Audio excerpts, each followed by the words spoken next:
Hello and welcome back to my channel. This is Didsbury Art Studio and I'm Sally, and in today's video I am updating some weaving resources that I've got, and I thought I'd bring you along with me. We're going to be doing a tabby weave, plain weave, and it's the most easiest weave going. Okay, so I'm going to be doing a resource board, weaving board with just some different ideas on it. And then I'm also going to be doing some more experimental pieces to show you the different materials that you can include in a plain weave. Okay, so what I've got here is a number of different things that I want to be weaving with today. I'm going to be using these cardboard looms, which I have already got from Amazon. You get quite a few of those in a pack. I recommend those. And I've got several different types of wool and cord and fleece that I'm going to use, and fabrics and things. So what I want to do is I want to update some of the plain weave samples resources that I have. So I've gone with a collection of colours that you know that I will like. I've also got some beads here that I'd like to insert into this plain weave, also called tabby weave. Beads which I may well glue gun onto the weave later, I'm not too sure yet. So let's crack on. So first of all, I'm going to use this lilac wool. I'm wanting to do perhaps a couple of rows of this, so just prepping up there, I would just see how much roughly I'm going to need to get a few rows in. And because this is obviously quite thin wool, I might actually double it up. This is singularly to begin with, so we'll just do a small amount. And then I've got a weaving needle, just a plastic weaving needle, which I'm just going to thread through there. Personally, I'm going to start at the top of my board. I'm going to start on an under, over, under, and creep across. So I've already warped up with this string actually on the board. So the warp, and this is the weft going horizontally. So it's on and over, under. The plain weave, the tabby weave as it's also called, is really very easy to do. So if you're just getting into doing weaves, or you want to have a go, or it is actually the easiest one to do. So it's ended on and over, so I'm going to go back on and under the opposite direction, traverse across as far as I can go with my needle, pulling through the excess wool, pushing that back up so there's no gaps. Going on it over, under, and across, like so. So I'm going to do a couple of more rows just to show you then. I'm going to leave that small amount hanging off the tail end, and then I'm going to end on an over, so I'm going to start on an under. I'll get a few of these done and come back to you. Okay, so that's the plain weave, just single amount of wool through my needle. This time I've doubled up the same wool just to show you that you can cover some ground a little bit more quickly and it gives a slightly different effect. Okay, so that's what it's currently looking like. So you can see the difference between the singular and going into double. It just gives a different effect, and if you want to save time and work a little bit more quickly. Next up, I want to show you that using some cord into your weave can also give some other different effects, but I'm keeping it all so that it's all colour coordinated. So I'm going with a bit of a dusty pink. So the cord is not too thick that it couldn't go through the eye of my needle there, and I've worked out that I can get a couple of rows from this length of cord.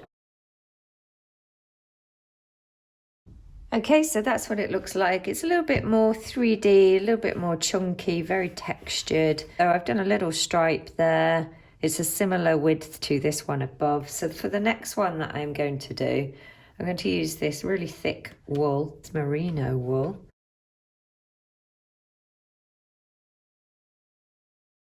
Okay, so we're currently looking like this. We've got more rows of the cream wool, so I'm literally, I might just push it up a little bit more I was thinking of using either some of this felt or some of the fabric, because some of this fabric that I used on the ruching video, if you've not seen that one, I will include it here. I just did it recently, ruching on weaves. I used these strips of fabrics and I'm thinking it'd be nice to tie it in with this one. I don't know whether I should add some of that towards the end so it's heavier at the bottom. I'm going to start on an under and do the same procedure. So we're going to pull that across. We've got some nice satin dusky pink fabric there, which ties in nicely. And so because it's just a strip, I might be able to get 2 rows from this. So just twist that around so I get the shiny side facing up. If that's what you want to do, you can always scudge it along or twist the fabric to get different effects. Just play around really, it's quite experimental. So over the top of this one, under, and we're going to head back, and then we might go into, what do we reckon? Yeah, okay. So I'm going to do, I've got another 2 strips that I'm going to add after this one, so I'll catch up with you in a minute.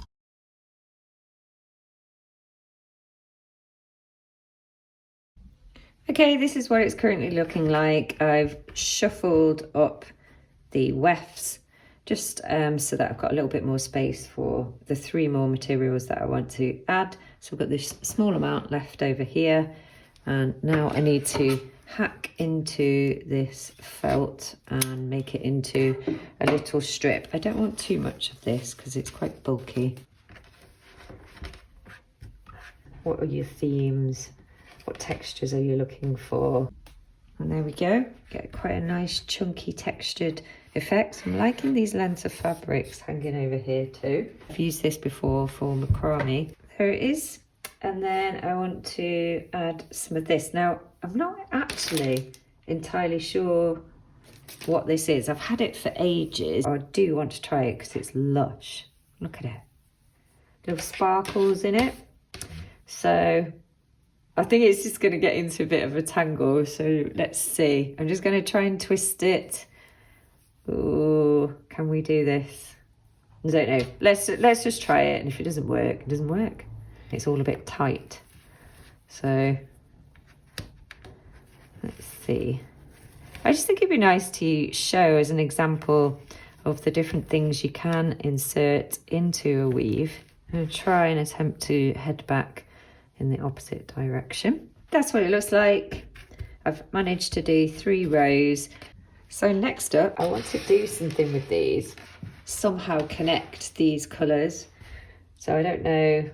I'm just going to try a few different things out here, but I'm just going to place them on top.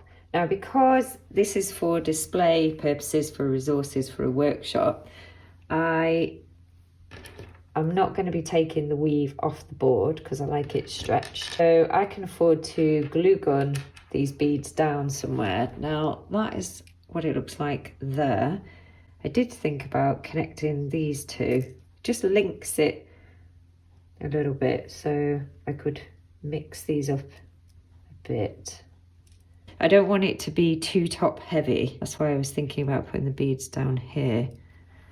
Right, bear with me, I'm going to have a little play around. The more traditional way of weave at the top there. So actually, I think the beads can go down with this more experimental area down here.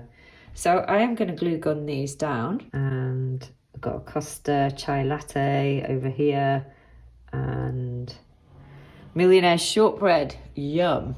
Okay, so I'm happy enough with that little layout there. I'm probably going to try and glue gun these down onto the warp lengths. Wooden beads on top of there. So there we go. Okay, I've warped up a second board here, and I've used some quite thick cord. It's quite soft macrame cord, and I've used it as the warp lengths just to show you that you can switch these sort of areas up for different designs. I've also cut some long lengths here of the dusky pink macrame, and I've got 7 of those cut out, and we're just going to tie a knot over here to keep them all together. Here comes Layla. Hello. Hi. Hi. And yeah, this could trigger Layla over there to want to play a game. Hopefully not. Yep. What I'm going to do is I'm just going to grab all my lengths here and do exactly the same. I'm going to start on an under, and I'm going to do my tabby weave. I want to show you again that you can get some really chunky weaves, and it's just about experimenting. Then we want to come back the opposite way. It's cumbersome. It's cumbersome pulling these through. It definitely requires a little bit more control. Okay, that's a bit flatter, so I'm just going to get the rest of these woven in.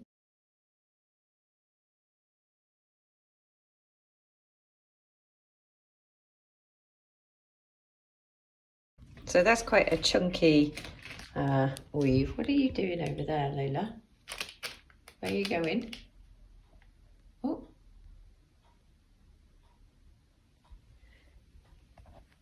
So yeah, quite a chunky weave, and now I would like to do another one down this end, and then have 2 little weaves just as ideas. So yeah, you can add ribbons, washing line, wires. I've got some wires here that I might put in. Got some Scoobies, some cord. Oh my goodness, what's happening there? Ah, was that anything to do with you? Was it? You wandering off?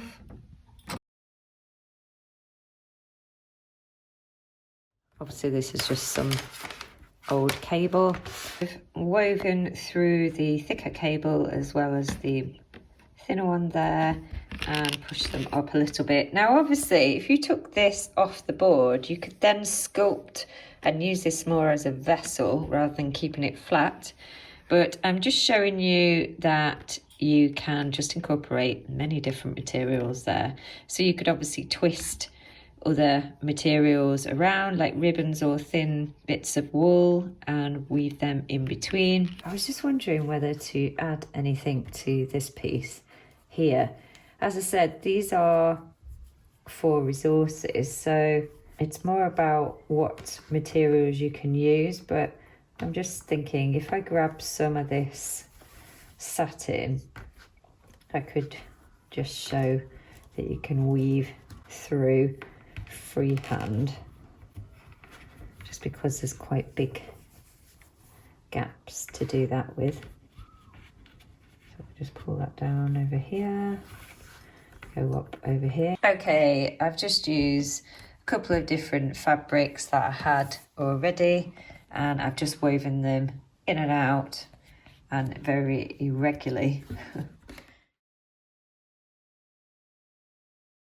Okay, and for the last one I'm going to do, you can see that what I've done is I've done a really long length of this thin silver wire, and then I had some of these beautiful beads which I threaded on individually. I just put a little knot at the bottom of the wire there, and then just taped them on the back and threaded those up.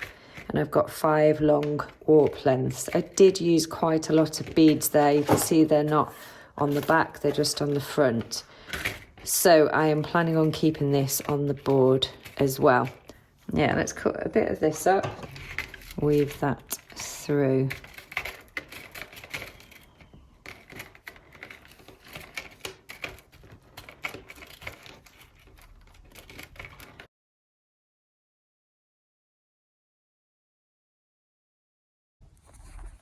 Okay, made it down to here with that cream. What do you reckon, Layla? How cute is that? Right, I'm still deciding what to do, whether to do a slightly different one at the bottom, or whether to just finish it off. I'd actually like to see what it looks like with the macrame cord, so let's try that.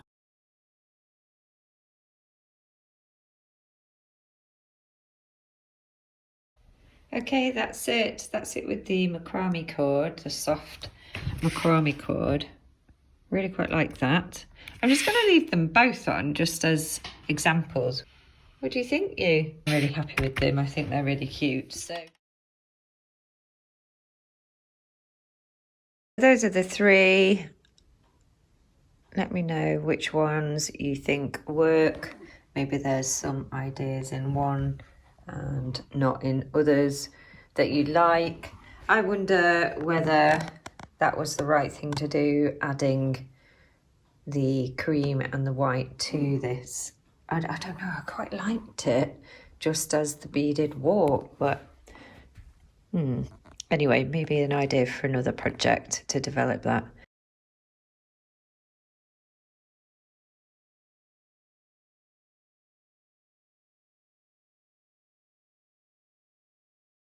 So I hope you enjoyed this video today, and if you did, don't forget to subscribe if you're new around here and you enjoyed this video. Please do stick around. Give me a like if you enjoyed the video. That really does help me out, and it's a good indication to me to see whether you enjoyed the video or not. And don't forget, I'm on Instagram and TikTok. Then I'll see you in the next video. Bye!